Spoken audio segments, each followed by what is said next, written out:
Jalan lintas tengah Sumatera yang menghubungkan Provinsi Sumatera Selatan dan Provinsi Jambi, tepatnya di Jembatan Merah Desa Bunga Mas, Kecamatan Kikim Timur, Kabupaten Lahat, ambles sepanjang 25 meter.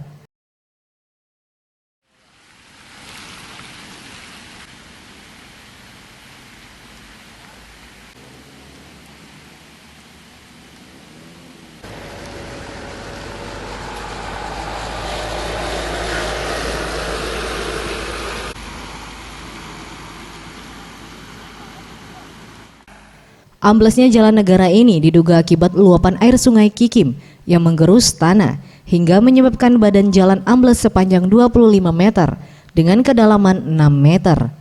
Akibat kejadian ini kendaraan yang melintas hanya bisa menggunakan satu jalur secara bergantian.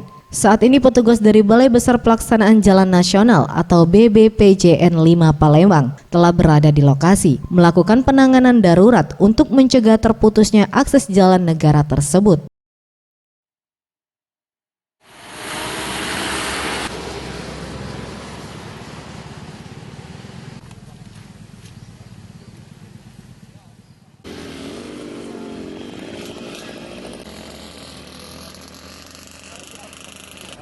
Kita penanganan sementara dan sifatnya permanen.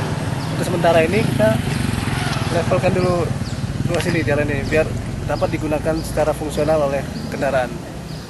Permanennya sekarang sedang dilakukan desain dari Balai Besar, khususnya Satker P2JN, untuk mendesain penanganan permanen lokasi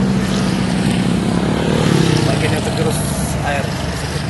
Sementara kita akibat gerusan air sungai yang begitu akibat hujan juga sehingga mengerus kaki bagian dasar fondasi bawah itu operasi jembatan.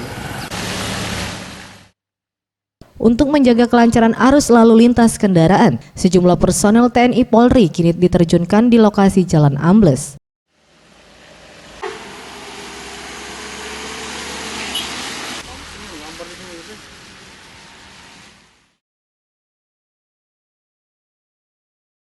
Tim Liputan, Sriwijaya TV.